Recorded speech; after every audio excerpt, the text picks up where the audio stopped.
As we continue to study the realm of leadership, this section that we're going to begin today, and we will finish it up when we come back after the Thanksgiving break, is defining leadership. How do we define leadership? Now, I know when we started this class the very first day, I went around and asked for words, and you gave a number of different words and how you saw that particular word as being a definition of leadership or how it fit in the idea of leadership.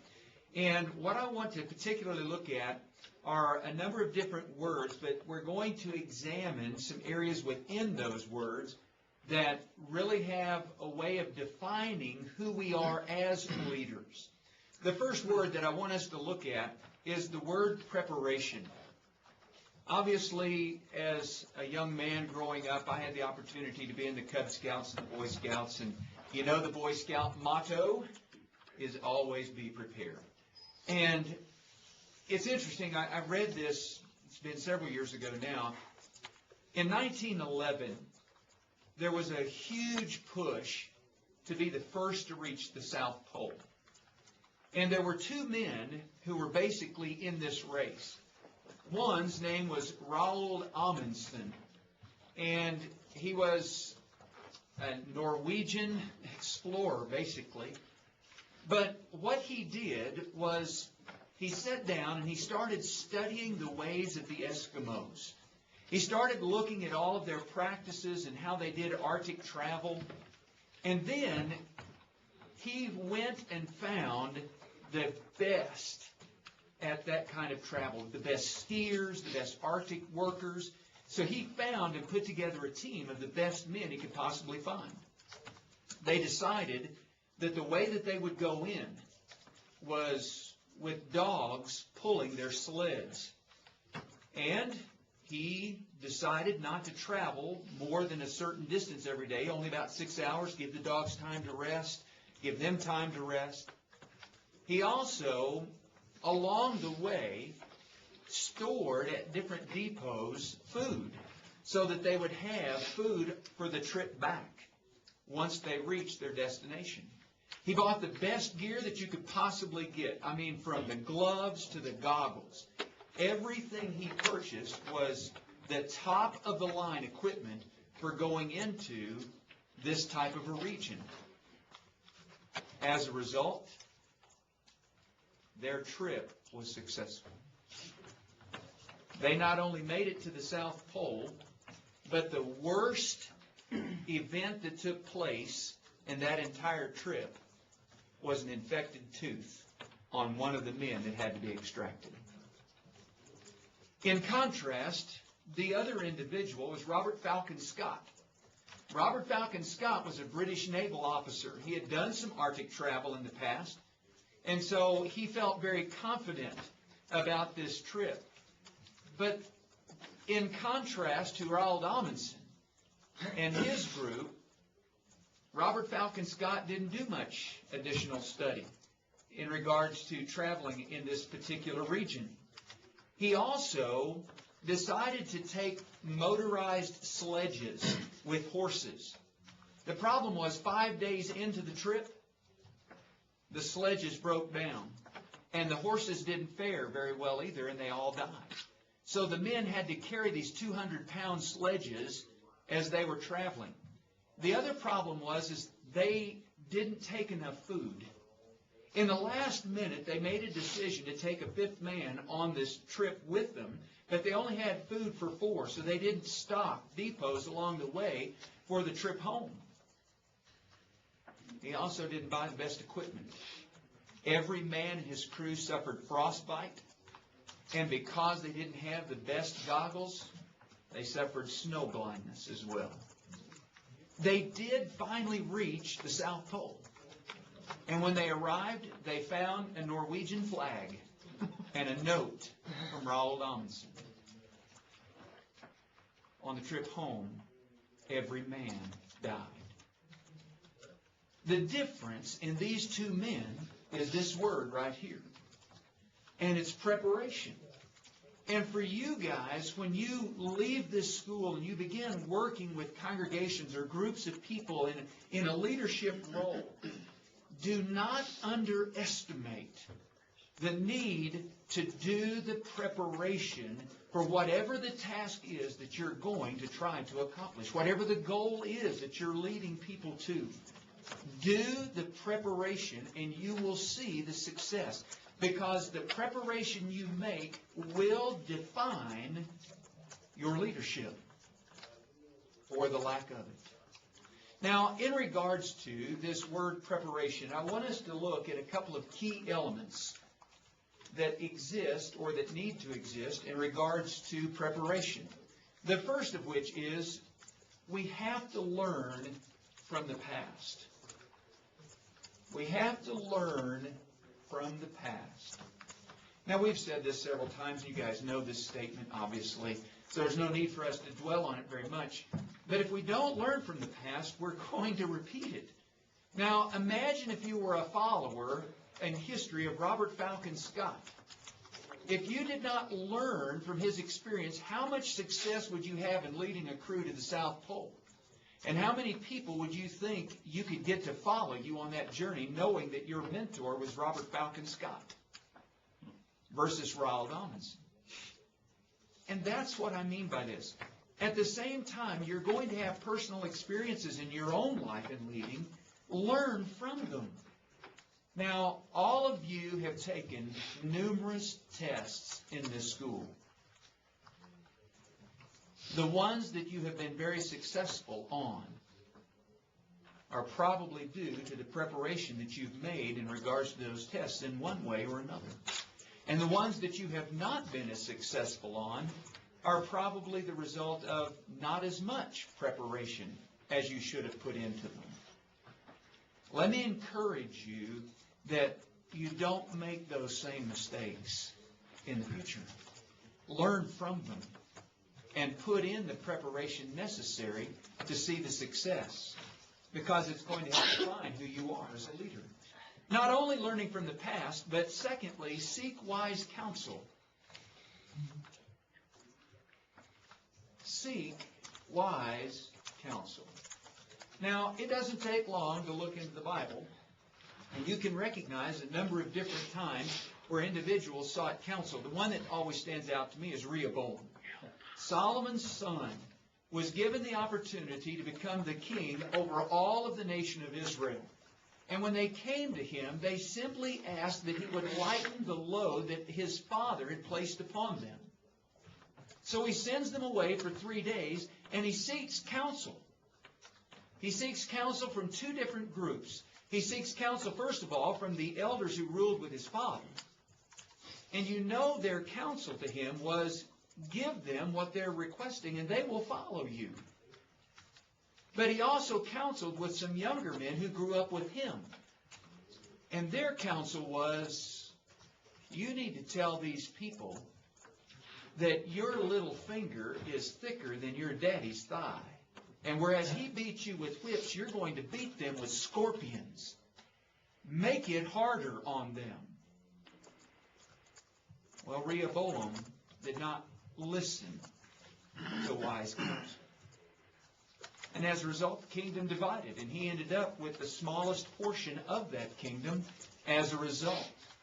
And the nation of Israel was never the same again. Now, there's one little parenthetical statement that you need to add to the end of this, seeking wise counsel.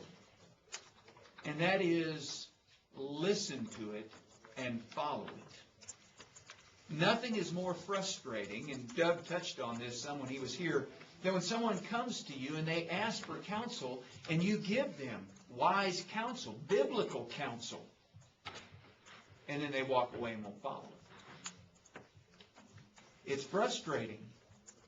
So guys, if you're going to do the preparation necessary to lead to reach a certain goal, learn from the past, but also seek wise counsel. And when you seek it, you need to make sure you listen to it and follow. The third element of this is counting the cost. Obviously, there are numerous passages as well in the Bible, especially from the New Testament, where this idea of counting the cost is emphasized. Jesus specifically addresses the idea of a man who sets out to build this structure, this castle or his kingdom.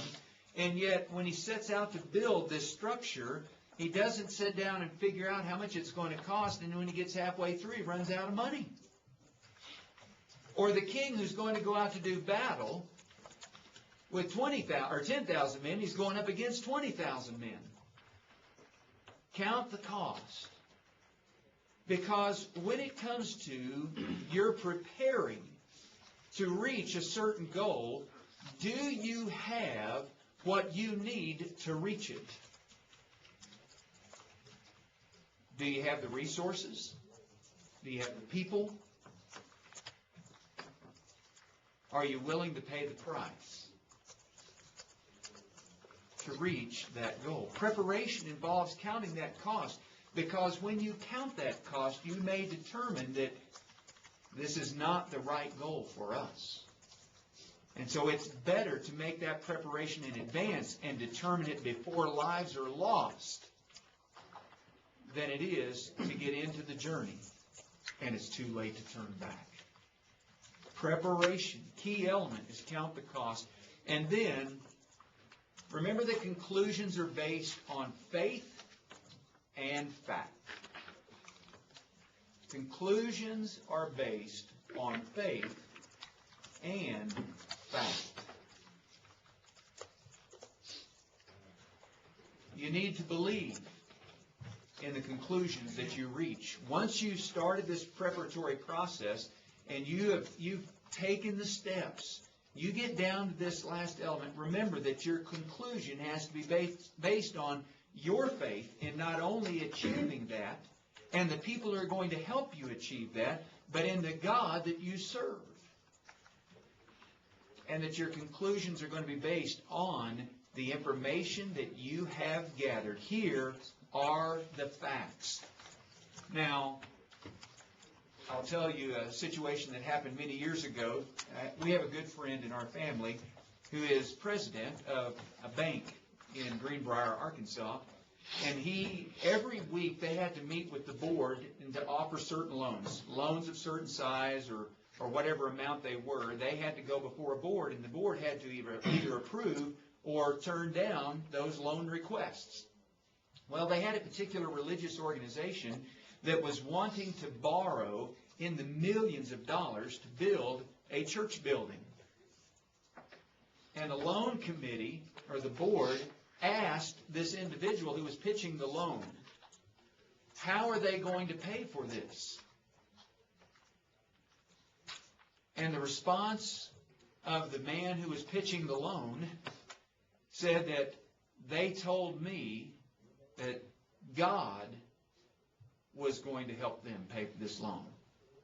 And the response of the board was, unless God's name is on the deed and he signs it himself, we're not going to do this loan. You see, they didn't have the facts to show how they were going to be able to repay this loan. They were simply basing it upon faith. God's going to help us repay this loan.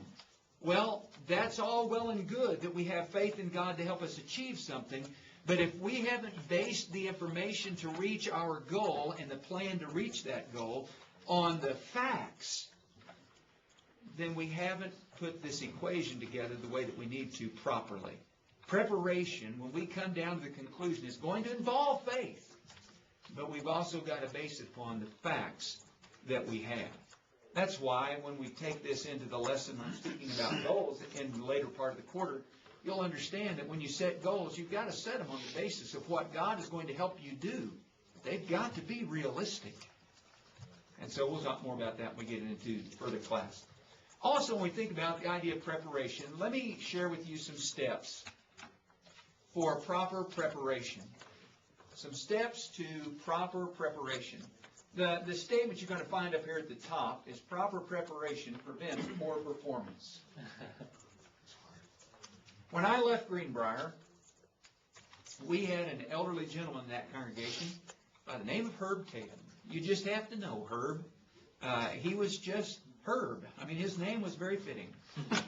But the thing about Herb Tatum is he had this ability to leave you wondering what on earth he really meant by what he said. Well, I was preaching a sermon one night, and you've heard how I prepared for sermons. I practiced them. When I preached them, it was usually the 6th time that week, or 7th, that I had preached that lesson. I poured everything into every sermon, Sunday morning, Sunday night. And so one Sunday night after the sermon, I always stood at the back door so that everybody that came out, I got the opportunity to greet. Well, he comes from kind of my blind side. He comes up behind me on this back side of me. He touches my arm, and I turn around, and I said, "Hello, Herb." And he goes, "Never forget the 5 Ps. Proper preparation prevents poor performance." And turned and walked off. And I'm thinking, what did I mess up? Did I come across as though I hadn't prepared my sermon? Well, I didn't know exactly what he meant. He never told me. I never asked. I was afraid to. But when we decided to come to Bear Valley, he came up to me and he said, "You teach those guys." Proper preparation.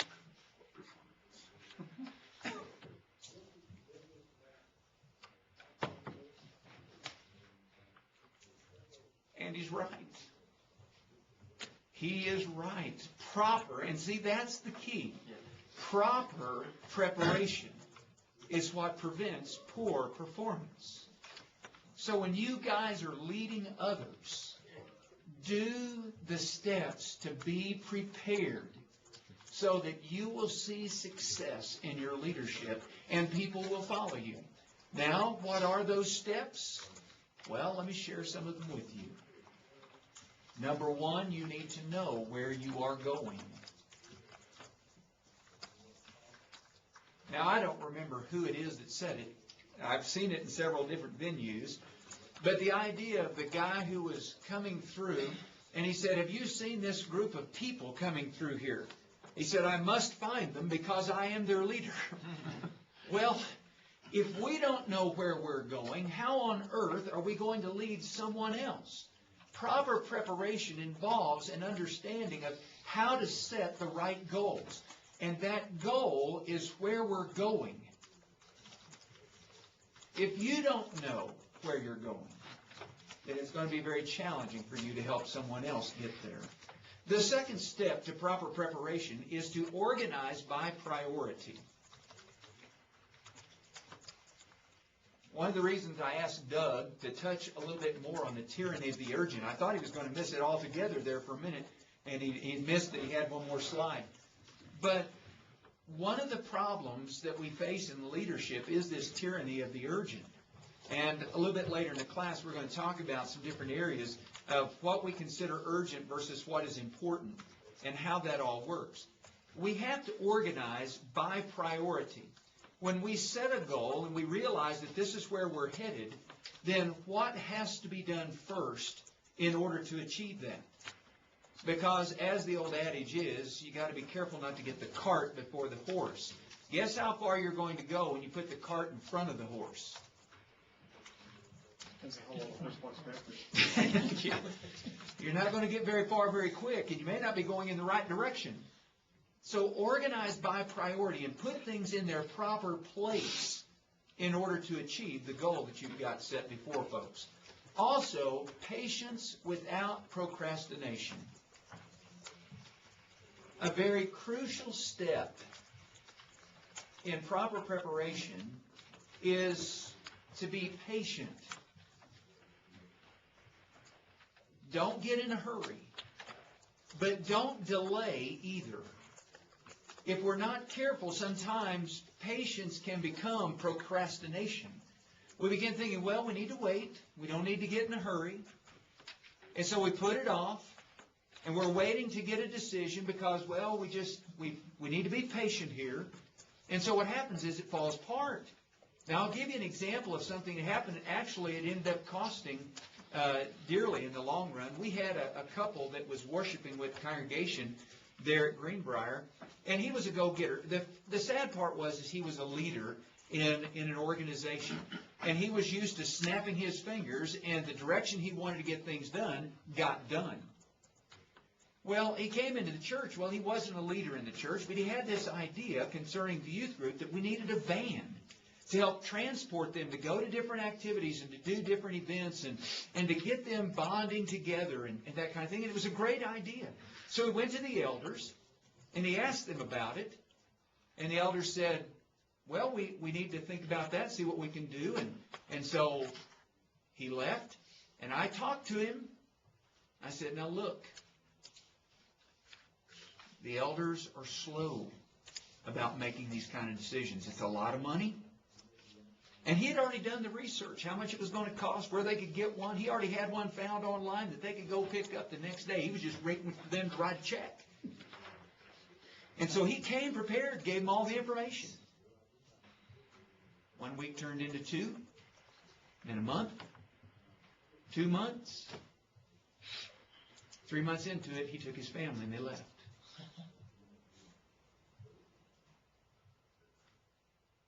In the 4th month, they bought the van. You see, we can allow our patience sometimes to become procrastination. Now, but eventually they got to it, but it was too late. And his family ended up at a denomination later on down the road, just because of some events that took place. But we need to be careful. We don't want to get in a hurry, because haste can sometimes make waste, and sometimes making a decision too quickly can cause problems. So we need to be patient, make sure we have all the information, gather all the facts, and step in the right direction. But be careful about procrastinating. Proper preparation involves patience without procrastination. Another step is to be aware of the barriers, and this is probably a very crucial step when it comes to proper preparation. What kind of barriers are we talking about? Well, you guys have already mentioned it numerous times, even talking to Doug. It's talking about fear of change, uncertainty, the unknown. I mean, when you're talking about implementing anything that's going to work towards reaching a goal, there is going to be an element of change involved in that. And as a leader, you're going to be involved in helping direct that change. So you need to be aware of some of those barriers that exist, whether it's a fear of change or the uncertainty, the unknown of what's going to happen, or just the dissenters who don't like anything to be different. Just be aware that there are going to be barriers. There may be cost barriers. What's it going to cost the congregation financially? Do we have enough money for that? Because there are a lot of different ways that can hinder you if you're not properly prepared. So just make sure you list out what those barriers are. Be aware of them so that you can address them and overcome them.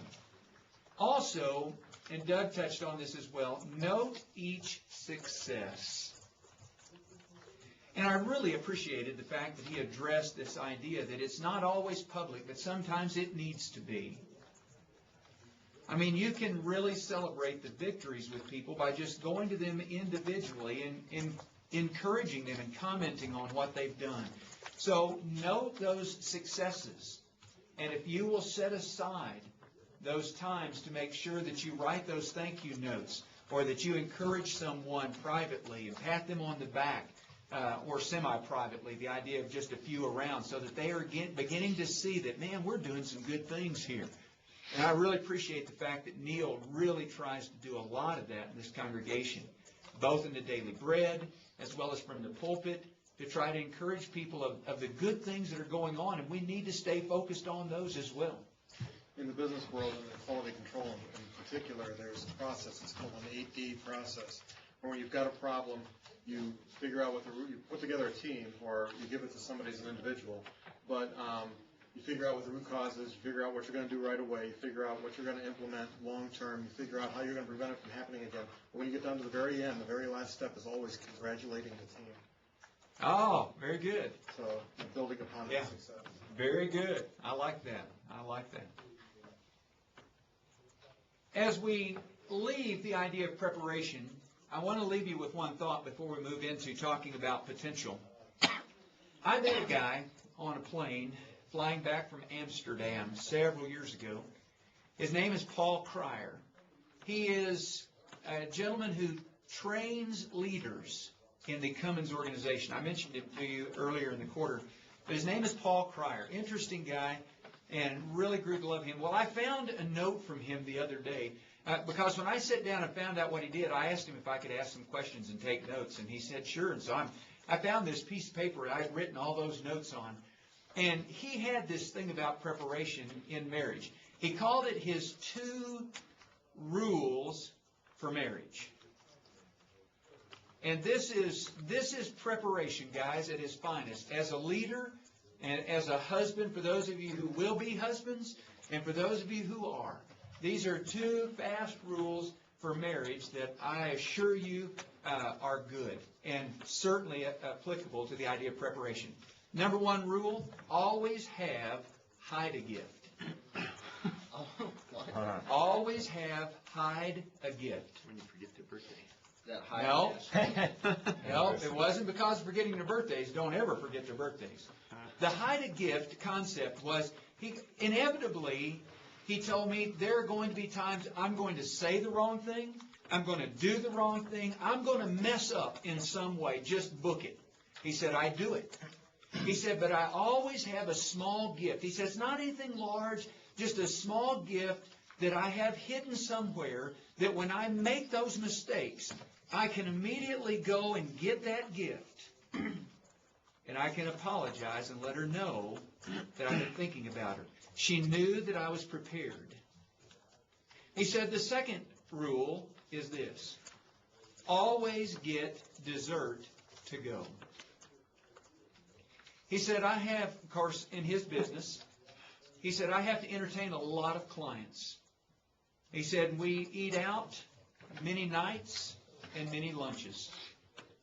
And he said, I know that it takes time away from my wife. And he said, so when I'm with a client, before I pay the check, he said, I always order a nice dessert to go. And I take it home to her. He said, I want her to know that I have been thinking about her. And that the time I've been away from her, that even though I was away, that I have been thinking about her.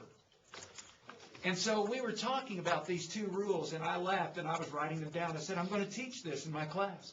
And he said, that's good. He said, you know, the funny thing is, my wife knows both of these rules. And she lets me do it anyway. How old was this guy? He was in his 30s. So, Really? Yeah. It's pretty old. In his 30s. But obviously he's successful. Very Did he successful. carry himself like a wise man? No, you wouldn't even, you look at him, you'd never know that's what he did. But I tell you what, it didn't take me long to realize that when he began to speak, he knew what he was talking about. Huh. And so I thought those were 2 really good rules. If you want some good preparatory rules for your marriage, guys, implement those 2 things. Help her know that she's important. Potential is the second way that we define leadership. Obviously, preparation has a great deal to do with defining our leadership, but potential. Now, when you think about potential, it can be very subjective. Because how do you define it? How do you define potential? How do you recognize potential? Well, the way that I want us to look at this is twofold. When it comes to recognizing potential, there are 2 areas as leaders that you have to consider. The first is personally. How do you recognize your own personal potential? Do you see yourself as being a leader? Do you see yourself in accomplishing great things within the Lord's kingdom? What potential do you have to lead others? And how do you recognize that potential? The second is congregationally. When you think about the congregation that you're going to be working with, how do you recognize their potential? Now, the reason this is an important area, at least in my thinking, is because there is a difference when it comes to potential.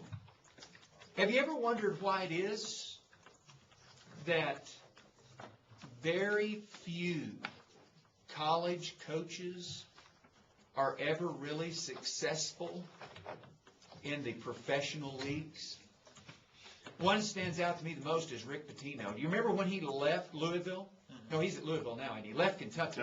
left Kentucky back about 97, I think, went to the Boston Celtics. Now I'm a Celtics fan. I have been a Celtics fan from the time I was a knee-high to a grasshopper. I don't know why I liked them. I just always did. I was a big Larry Bird fan, and so I really enjoyed watching him during those days. But he goes to the Celtics. He didn't last very long. His record was like 104 and 149 or something like that. I mean, it was obviously many more losses. And so what did he do? He left and he went to Louisville. He's now coaching, and he's having some success again with the Louisville Wildcats. And so, or the Cardinals, Louisville Cardinals, Kentucky Wildcats. But the thing that gets me is, why? He's a coach. He obviously knew the sport. It's called leadership potential. And the ability of a leader and his potential to lead is varied. It's not going to be the same. You're not going to have some guys who are going to take congregations from 50 people to 5,000. And yet other guys have the ability to go in and they can lead a group of 50 people, and the next thing you know, they've got 5,000 members. Why? It's called potential. How do we recognize it? How do you recognize potential in yourself or in a congregation? Any ideas? Break it down. Into? Characteristics. Characteristics. What characteristics?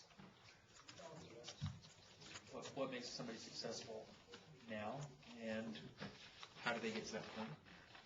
The potential of characteristics, even. I guess, another way around. Okay. Any other ideas? Yeah, Christopher? I think the timeline idea will help us a lot with recognizing our personal potential, because it helps us realize what we've done in the past. And so if we're saying, there's no way we can do this, we can see that we've done it before, we can do it again.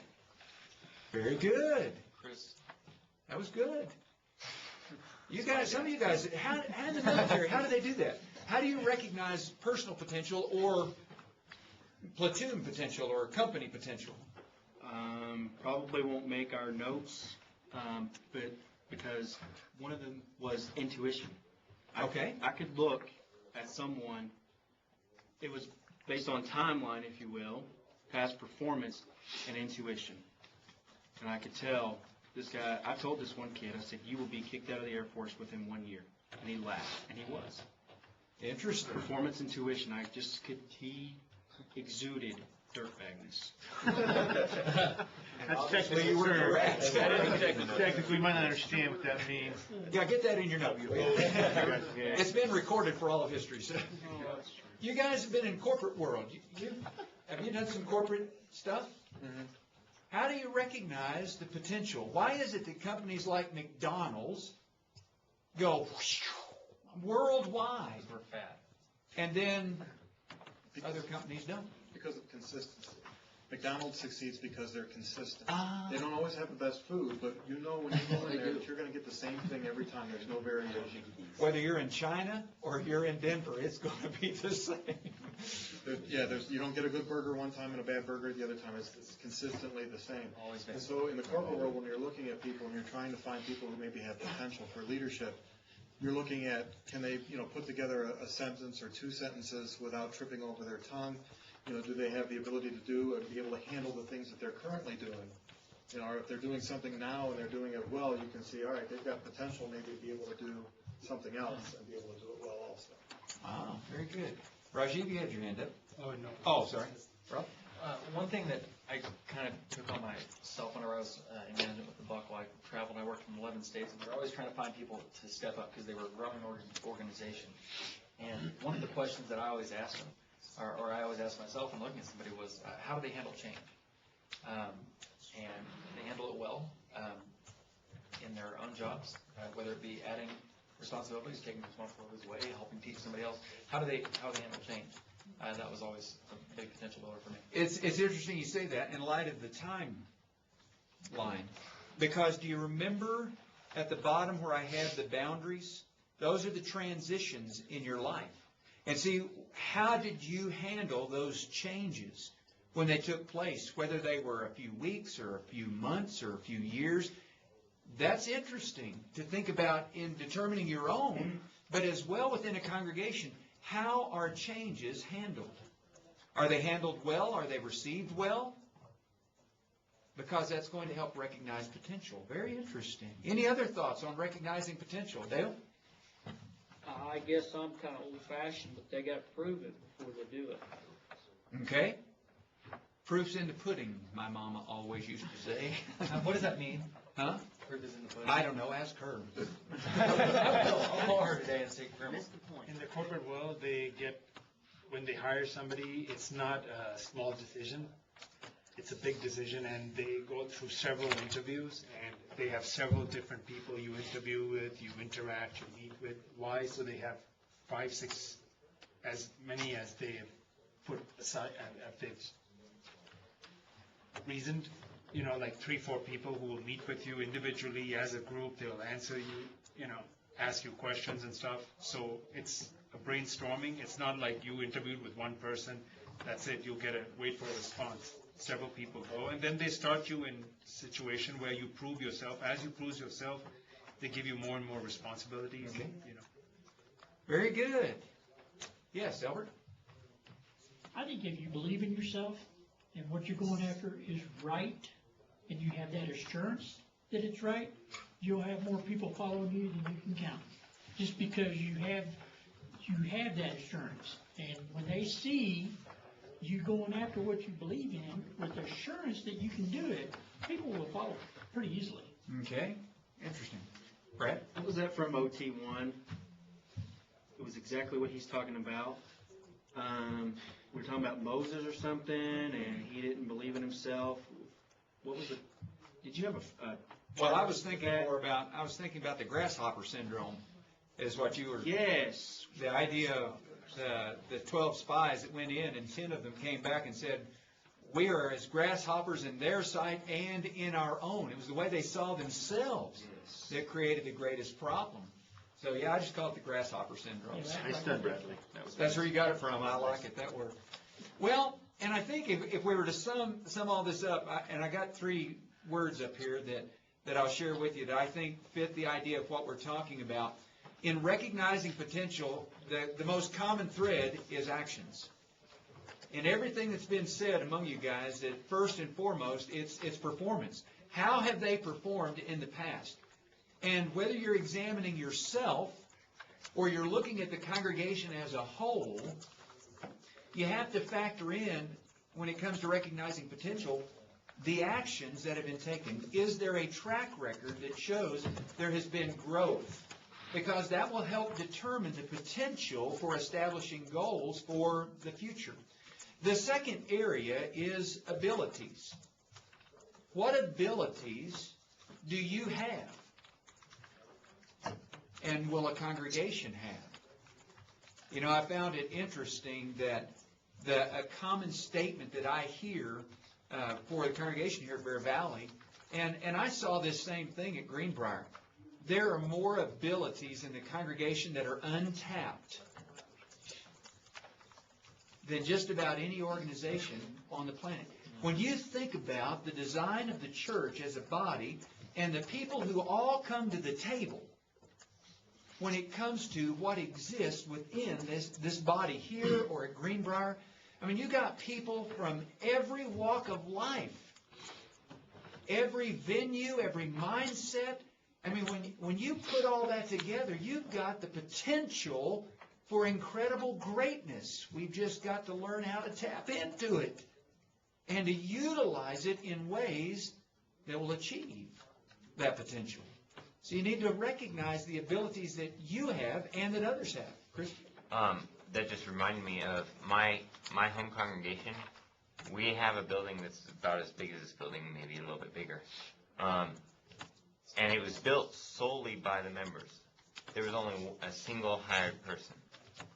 Everybody else, we had so many different abilities in the 1960 region that we had somebody for every single part that needed to be built, and we were able to do it. And so when we realized the abilities of everybody, we realized what we could build and the potential. Very good. Brad? I'm going to go back to a basketball analogy. Shaquille O'Neal was an MVP at least once. I think it was a couple of times. Just once. I'm a Lakers fan. But he would have been horrible if they assigned him to be the point guard. Oh, yeah. Within his ability, Right. he was an MVP. So when we're looking at potential, we've got to make sure we're looking as it is appropriate. Yeah. That was a good analogy. It was a very good That analogy. was great. Because the idea is really true in the church. When you think about it, you've got people in the church who have abilities as teachers. Why would you not utilize them in the educational program of the school or of the church? I mean, does that make sense? I mean, they know how to teach. That's what they went to school to learn how to do. Utilize their abilities within the educational program. You've also got people within the congregation who have electronic abilities, technological abilities, plumbing skills, electrical skills. Utilize people within their abilities. One of the guys at Greenbrier, named Tom Barkley, he was always like, I just don't feel like I'm doing anything. I said, Tom, do you know how many times, he owned an auto mechanic shop. I said, do you know how many times I've called you up and I said, look, I've got somebody here at the congregation that they're broke down. They need their car fixed. Can I send them down here? Will you take care of them? And how many times you have used your tools, your time, and you've repaired their vehicles at no cost because you're trying to help them see Christ in you. If we will use people with their abilities in those areas, we're going to see an incredible difference in the way that the church grows. But it takes recognizing where they are an MVP and use them in that area. And not try. If you'd asked Tom Barkley to try to teach the book of Jeremiah, he'd have probably left the church out of fear of public speaking. Yep.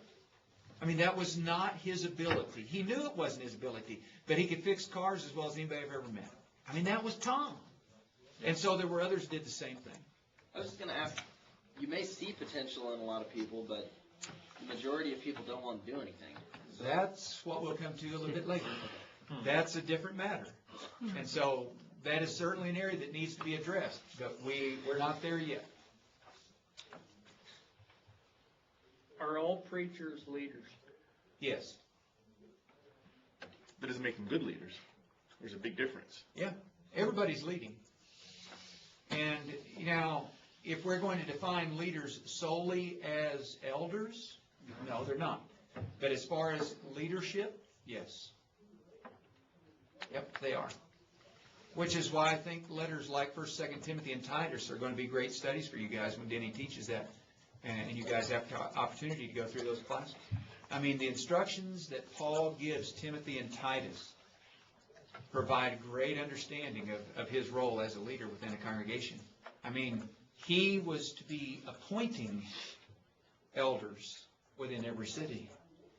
That's what Paul told Titus. You can't be up in the pulpit every week without being a leader. I mean, Yeah. what you're saying is influencing and affecting and Yeah. impacting people, whether it's for the good or bad. That's right. There's a third word here that's also important, and that is attitude. And I think this kind of ties into part of what Brad was talking about earlier when he was looking at this guy in the military and said, you're going to be gone in a year.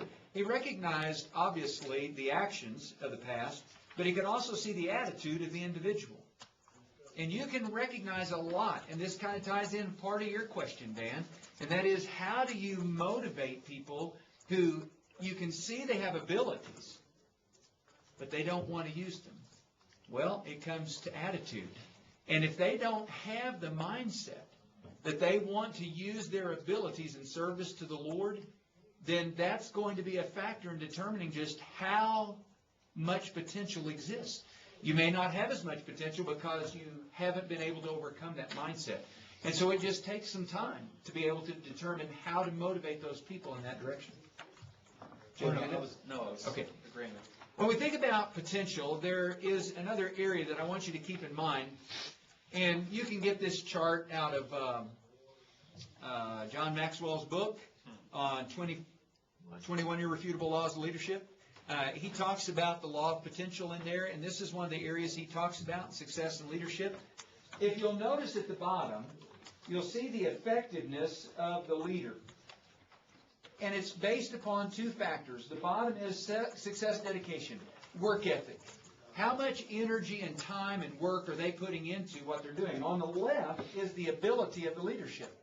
Now, if he doesn't have much ability, but he works like a horse, I mean, he's a hard-working guy, you can see his effectiveness is very minimal. But if you take that same guy and you work to improve his ability, you see the difference in the effectiveness? He can put the same amount of work into his leadership, and if you increase his ability, his effectiveness grows immensely. And that's what we have to do as leaders. We have to work to improve our abilities and have to work to help others improve their abilities to reach their potential. Your leadership and the key to your leadership is about developing others to be able to lead and to increase their abilities to do so. That's totally parable of talents. Absolutely. Absolutely. I was just going to say, isn't that why we're all here? I would hope so. I would certainly hope so. And really, it's been interesting to me to see it already. Now, you guys have been here a little longer, but just in this group, in this quarter, to see the differences that are taking place. It's awesome.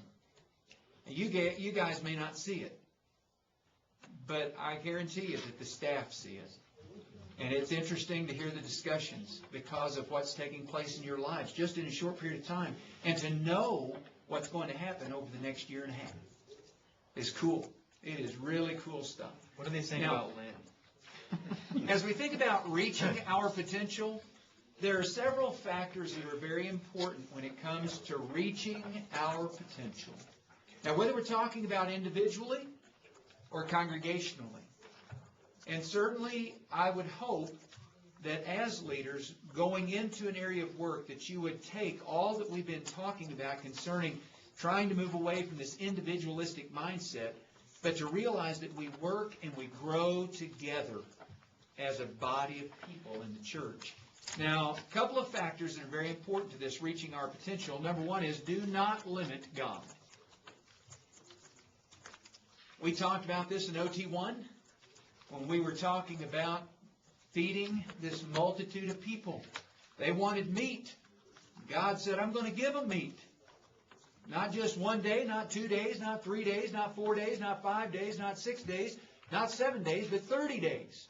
They're going to have so much meat, it's going to be loathsome to them. It's going to come out their nostrils. And Moses was like, the people who are with me are 600,000 on foot. Should herds and flocks be slaughtered, and all of the fish of the sea be gathered into one place, would it be enough to feed this multitude? And God simply asked, is the power of the Lord limited? Do not limit God in your life or in the life of someone else. Because I'm here to tell you, God can change your life and use you. I mean, look at what he did with the 12 apostles. Fishermen, political zealots, a tax collector.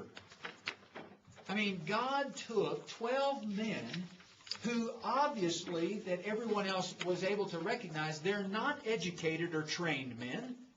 How is it that they're able to speak with such confidence?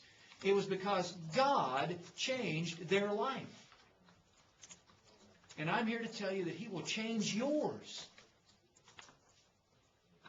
And he will use you to bring incredible greatness to the kingdom. If you'll let him. If you'll not limit him in your own life. You see, the problem we face far too often is we think God won't do it because we think we can't do it. Now mull on that for a few moments. We think God won't do it because we think we can't do it. And just like that sermon outline that I gave you guys in homiletics, You need to eliminate the word can't from your vocabulary. If Ephesians 3 verse 20 is true, and I believe it is, then our God has the power to do far beyond all that we ask or think according to the power that works within us.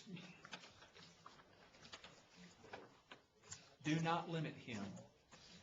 If we're going to reach our potential, we cannot place limitations on God, nor can we place them on others. That's why we need to be careful about judging by the appearance of things. Because what God can do in a person's life is far different than what I can do in their life. So, it can happen. Don't limit Him. Can you give me an example of how we limit God's potential in others? In others, we don't use them. We don't give them an opportunity because we've already preconceived in our minds that they wouldn't be interested in this. I mean, how many people have not been approached with the gospel of Jesus Christ because when we looked at them, we thought they would be interested? Lots. Mm-hmm. And some of Dick Brandt used to say this all the time. I don't know if he still does or not, but I heard it so many times when I was in school. He said that the people who need to change the most are the most likely to change if we would ever reach them, if we would ever approach them. But we generally won't even approach them because we think they've got so many things wrong in their life, there's no way they're going to change. I mean, this person's been married 5 times. I mean, look at the tattoos and the earrings, and he's got a drug problem, and he lives in a gutter. I mean, my goodness, there's no way he's going to be interested in the Lord.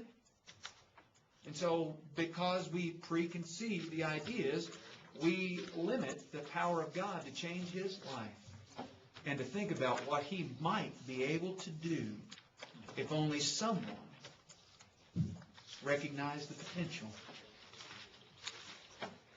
Don't limit God. And we do. I mean, we're humans. We do that. Mainly because we can't comprehend the power God has. I appreciated the lesson in chapel from Travis. Power's in the Word. Don't limit it by keeping it to ourselves. Secondly, when it comes to reaching our potential, we need to start thinking big. We are very small thinkers. You know it? We are really small in our thinking. Sad. Now, we have the ability to think big, especially when we're put on the spot, but our actions tend to prove differently. I mean, you heard me ask the question, what would you do if you knew you couldn't fail? You ever thought about it? That's a question that's just oozing with this point about potential. What would you do if you knew you could not fail? Would you go on to get a master's degree? Would you go on to get a doctorate? Would you lead an entire state to the cause of Christ? Could you build a congregation from 50 up to 500? Or is it just a stepping stone so that you can go to a congregation that's already 500? What is our thinking? As a man thinks in his heart, so is he. Proverbs tell us. Do we see our own potential? If we're going to reach it, we've got to stop thinking small. David Schwartz authored a book many years ago. In fact, it's probably 25 years old now. But it's called The Magic of Thinking Big. If you can still get that, you ought to read it sometime. The Magic of Thinking Big. And the whole premise behind the book is this idea that our problem is we think too small when it comes to God and the church. We never reach our potential because we don't think big. And yet Ephesians 3 verse 20 still says the same thing. He has the power to do far beyond all that we ask or think. Have you ever thought about that realm? Beyond, far beyond what you can think? I can think pretty big. And God's out there beyond that. We got to start thinking big if we're going to reach our potential. Number 3, We need to remind others of the possibilities.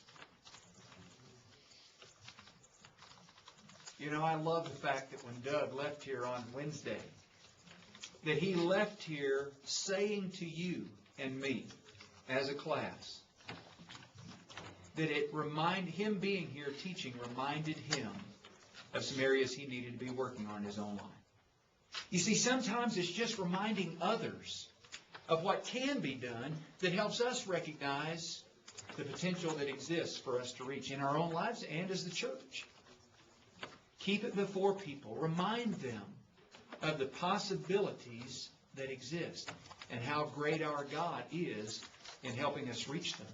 Also, number 4, develop the plan into sections. This is the law of the elephant, or rule of the elephant, as you will.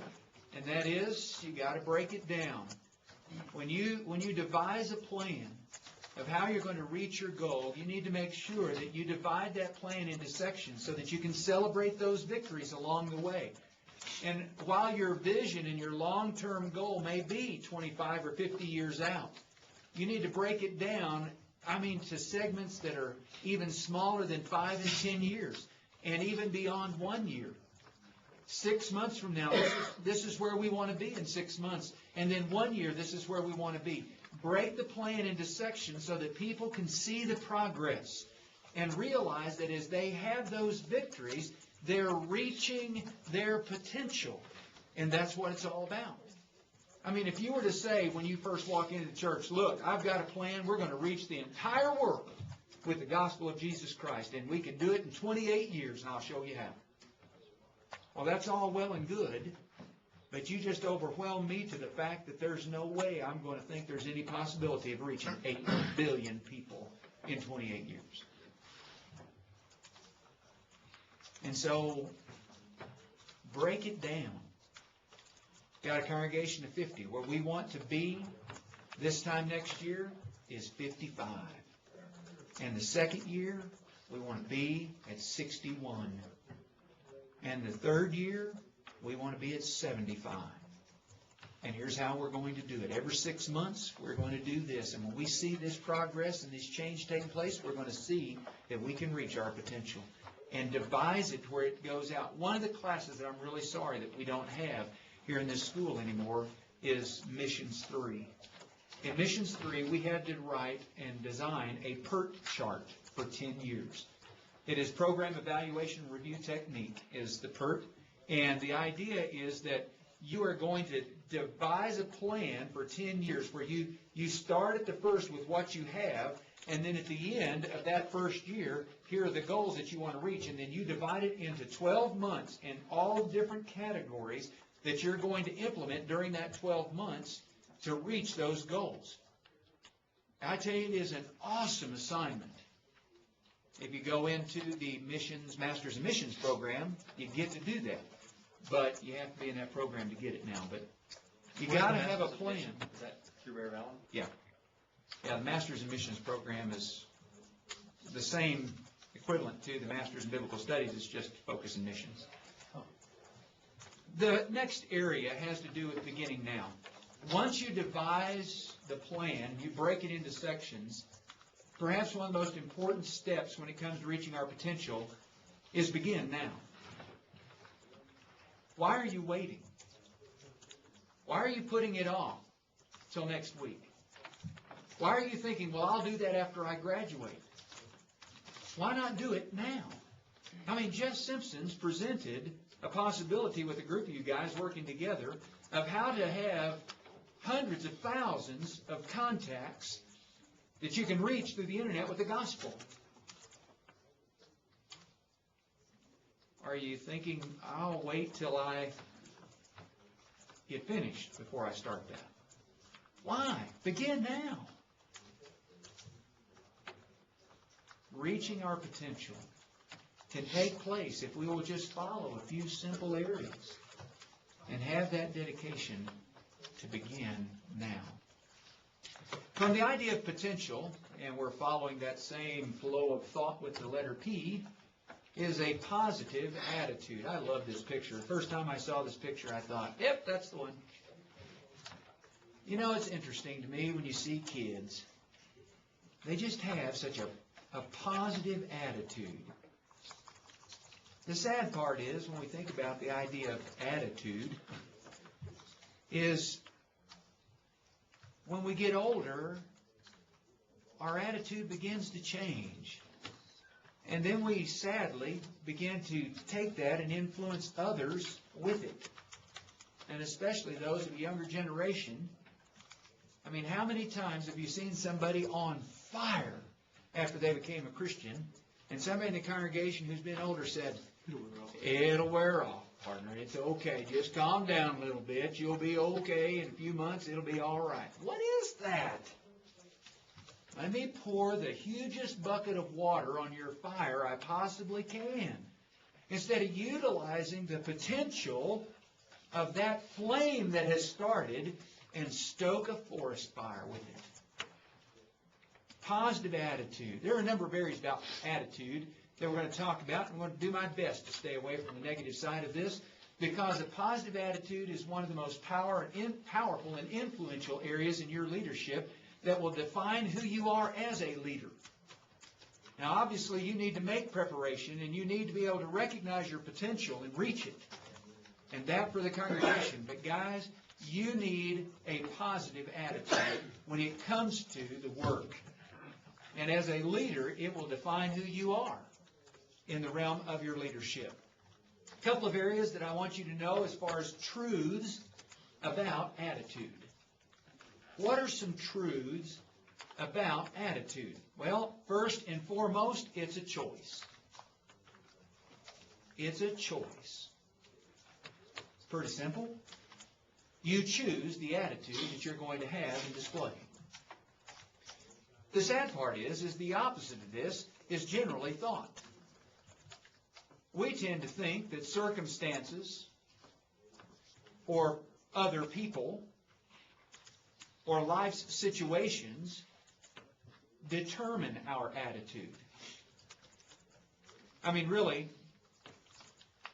you go home and your wife is in a bad attitude. And we tend to think, well, if you just stop nagging me, if you'd leave me alone, I wouldn't be like this. Okay. See, you made a choice. That's why this book about leadership and self-deception is so powerful. You choose the attitude you're going to have. And really, if I understand correctly the biblical word blessed are the poor in spirit, that word blessed has nothing to do with being affected by external circumstances. That's our thinking, is our attitude in our life is directed by external circumstances. Whether it's what happens to us or what others do to us or what others say about us, we allow that to determine our attitude. But the word blessed are the poor in spirit. Blessed are the merciful. And the list goes on. That word blessed has nothing to do with external circumstances, but an internal condition that exists in relationship with God. It's being approved by Him. It's a choice. And so each day when you get up, you choose the attitude you're going to have. You don't ever wake up on the wrong side of the bed. I promise. As soon as you roll out of the bed, you make a choice as to the attitude you're going to have and that you're going to demonstrate that day. Every time when you go home from school and you walk in the door of your house or your apartment, you make a choice as to the attitude that you're going to demonstrate toward your wife or your children or your friends or whoever it is. It's a choice. Now, if it's a choice, why do we not choose to have the positive attitude all the time? We're brainwashed. We're brainwashed. We're too affected by, we're too controlled by our circumstances, the very thing you said we shouldn't be. Faith issues. We allow it, don't we? Brainwashed. Explain a little more on that. That just intrigued me, Dale. Were you just being funny, or were you? No, I think it's serious. Okay. We are surrounded by people that, I'm going to rephrase that. We can be surrounded by people that are in the box. If they're in the box, that means I need to be in the box. I love it. Isn't that a great book? Yes. And you know, it's so funny, there's not anything in it that really teaches instructively any lesson. It's just a story. And it's a made-up story. But what it does teach is incredibly powerful. And that's exactly right. And then once we get in the box, We just assume that's how we're supposed to be. we assume that's how we're supposed to be. And far too often we don't even recognize we're in it when we're in it. Brother Lonnie Jones has a wonderful lesson about this very thing. And he says, he based it off of a book he read, but basically we allow ourselves to be robbed, our happiness to be robbed. And it's by people, circumstances, stuff, and worry. Yeah. And the book of Philippians covers every one of these. By a man in a Roman prison who's saying rejoice. And again I say rejoice. Yeah. Isn't that powerful? It's beyond powerful. It's awesome. You know, every day Cheryl picks me up from school. And every day she asks me the same question. How was your day? At that moment, I have to make a choice. And sadly, far too often, the response is, it was just work. Everything I was just busy at the office. Why do we do that? Why do I do that? Maybe you don't. I hope you don't. But it's like we just make the wrong choices. Life is full of them. We need to make the right one when it comes to having the right attitude. We need to think positively. And there's a reason why. Because the second truth about attitude is that our choice of attitude will determine our actions. The attitude that we choose is going to determine exactly how we act. Now, isn't it interesting how that our actions and the attitudes that we choose towards those outside our family are always so different than the ones we choose to demonstrate towards our family? The people who love us the most. Something wrong with that equation, guys. We need somebody to slap a knot on our head. We need to be horsewhipped. And that's the truth. I mean, you go home to a wife who has dedicated her life to you. And you're going to give her your worst attitude? You're going to be more demanding and more pressing upon her or your children than you do other people in the church who may or may not love you. Guys, that's sinful. And yet our attitude determines our actions. We need to make some better choices.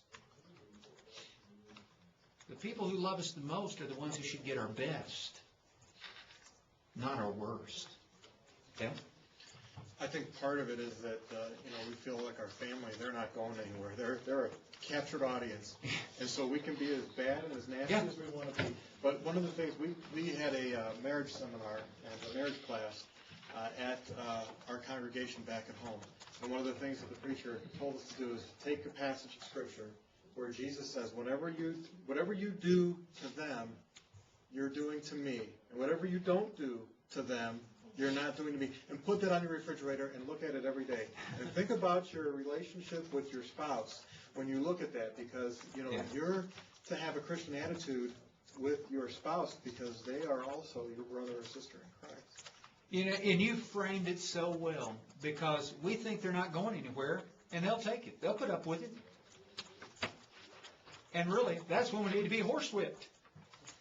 When we think that our family will put up with it because they're a captive, they're not going anywhere. Guys, we need to reevaluate our leadership.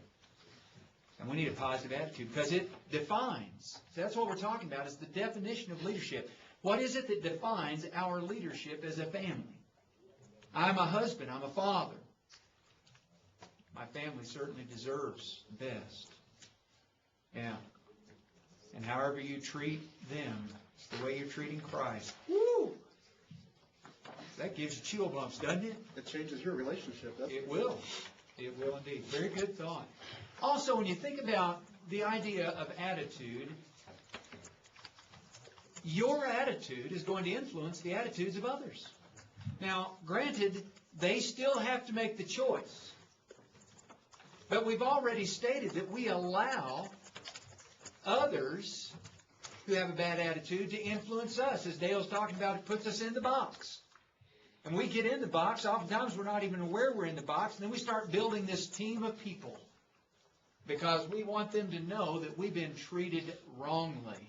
I love the way that this guy starts thinking about his wife in the book, and he starts saying, no, that's not right. She is the problem. She's the one who's done this and this and this, and my son. And he just goes through the list. I tell you, I cried. There were times I was reading it. I'd read that book, and I saw myself.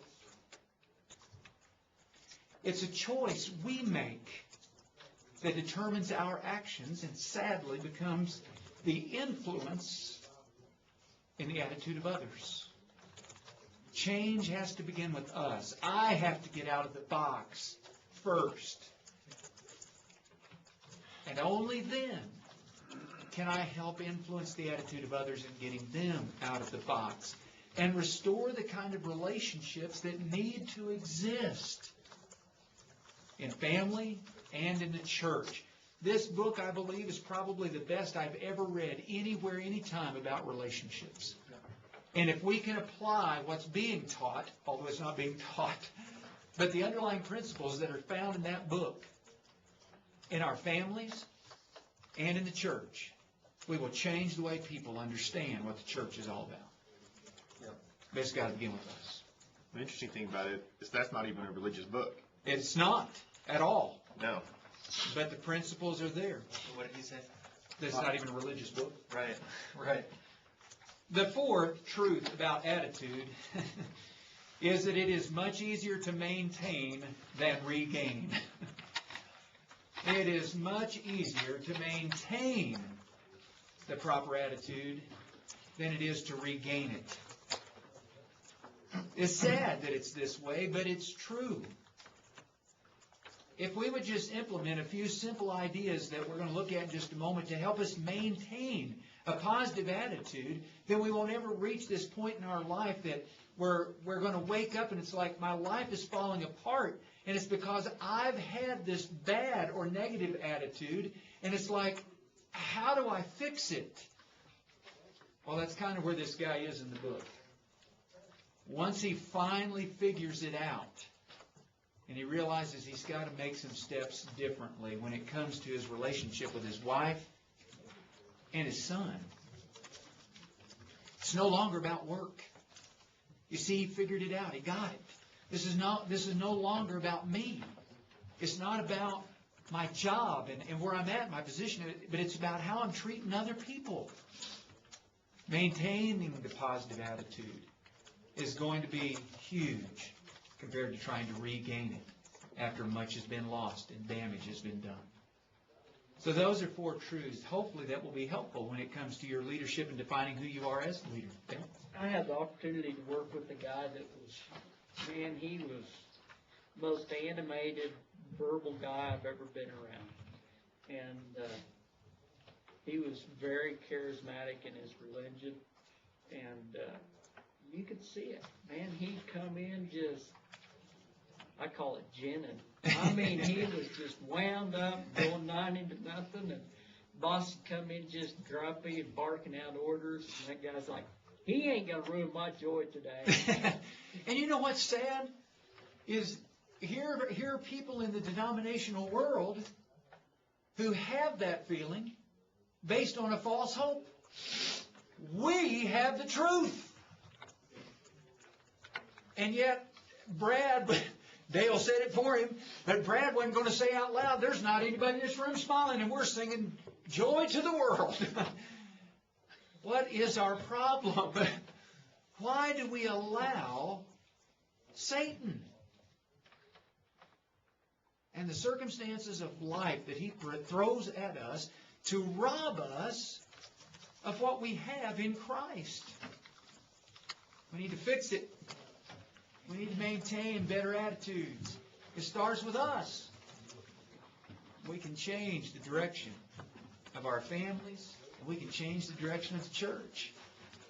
It makes a difference, guys, when we maintain that attitude.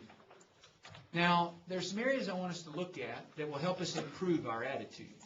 And hopefully, by some simple steps and making some application here, it's going to make a difference, not only in the environment that we have here at the school, but as well the environment that we set for the congregations where we are working, beginning here at Bear Valley, and the influence that you have on the people of this congregation. I mean, think about the influence the campaign group had on the church in Indiana. To the tune of $88,000, I nearly fell out of my chair. Right. Guys, we need to bring that to this environment and maintain it here. We need to take that into the congregations. When you leave here and you begin working in other congregations, you got a group of guys that you can always rely upon and say, look, this is where I'm working.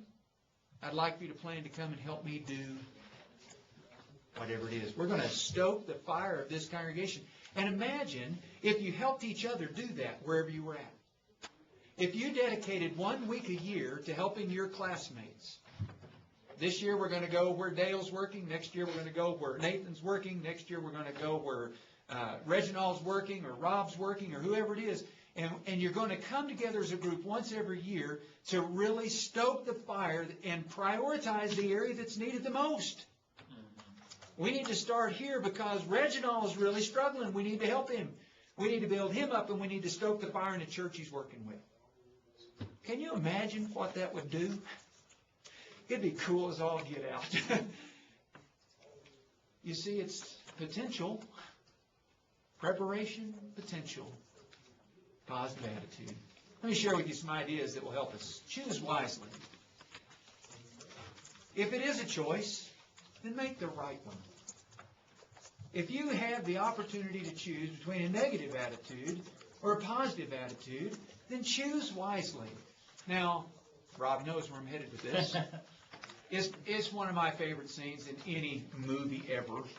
But I love that section in Indiana Jones after he's gone through all those trials, and he gets over to that cave where the Holy Grail is.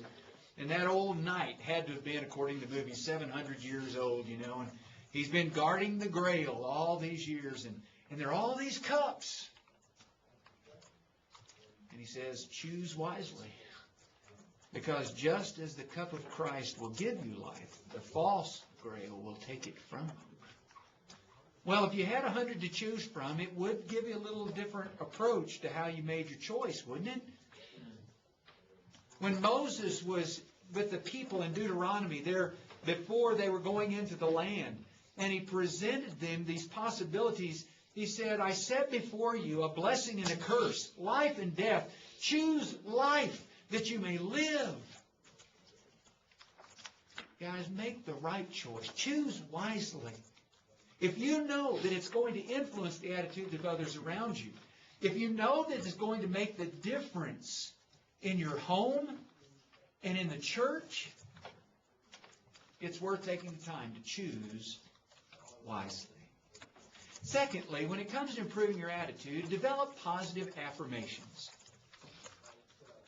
Develop positive affirmations. Now, this can be challenging because we live in such a negative world. I don't even watch the news because I just get tired of hearing it. I mean, it's all bad, bad, bad, bad, bad, bad. It's like the only thing that makes the news is negative, negative, negative. And I'm here to tell you that weighs on you after a while. And we begin to carry that over into our conversations. I don't know how many people I've heard speak about repenting, so to say, after the election because they gave so much time and energy, wasted time and energy into political discussions. And then the question they would ask is, what would have been different if I'd have given that same time and energy into discussions about the Son of God? If we're going to change the politics of our country, we're going to change it not by the politician in the office. We're going to change it by making a difference in the lives of the people in this country to be more godlike. And that takes place one at a time. We need to develop positive affirmations.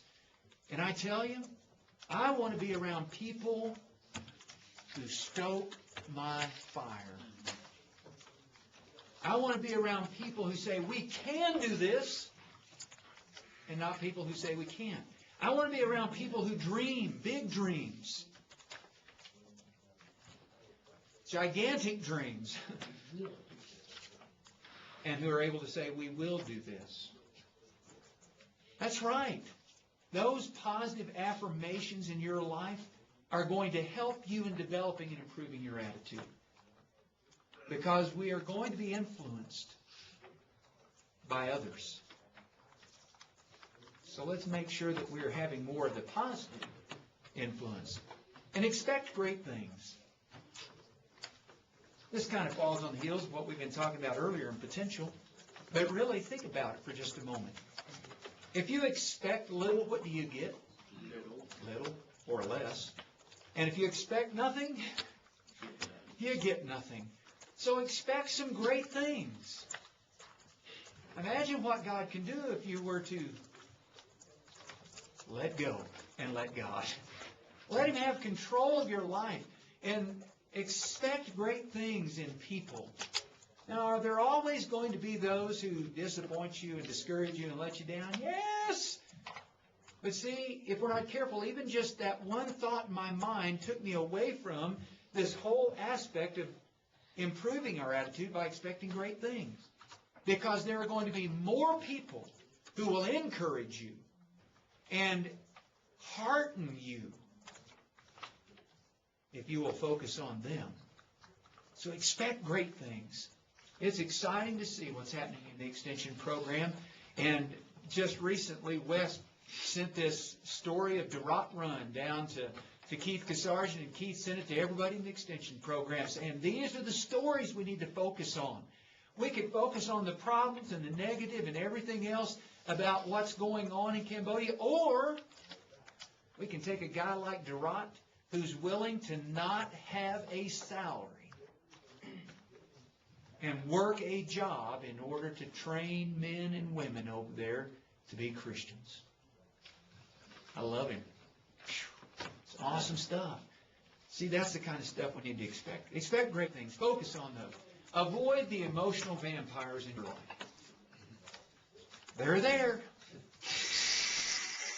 They'll suck your attitude right out of you.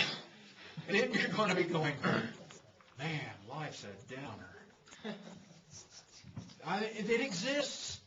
And it's always those few people in the congregation, and we end up just terrorists. Give it up, guys. Don't let them suck you dry. Spend more time with those positive people in your life who are doing great things, and focus on those great things. Don't allow those emotional vampires to do that. Turn it around on them. Say, you know, that may be happening, but let me share with you something great about your life. So start looking to focus on the positive things in their life and point it out. And then G-I-G-O. You guys know what that is? Garbage in, garbage out. Be careful about what influences your life, guys. Be careful about what influences your life. If you want a copy of this, I'll give you a copy of it. It's a book entitled Spontaneous Optimism, Proven Strategies for Health, Prosperity, and Happiness. It's written by Mary Ann Troiani and Michael Mercer. And I can't even recommend the book, other than the fact there's one statement in here that I just absolutely love. Happy people are maniacs on a mission. Isn't that cool? Happy people are maniacs on a mission. Let's be those people. I'd rather people make fun of me because I was that way than people making fun of me because I was no stick in the mud. And I have to be careful not to be that way. I mean, I'm in that middle game of life, you know. I'm kind of approaching the end game. When 55 rolls around, I can see the end in sight. And so I got to make sure I'm doing more of this instead of being cynical. And it really helps me to be able to teach this stuff. And to see the changes in you as a result of it. Happy people are maniacs on a mission. I love it. It's great stuff. When we come back, well, let me stop this first. They don't need to hear all this part.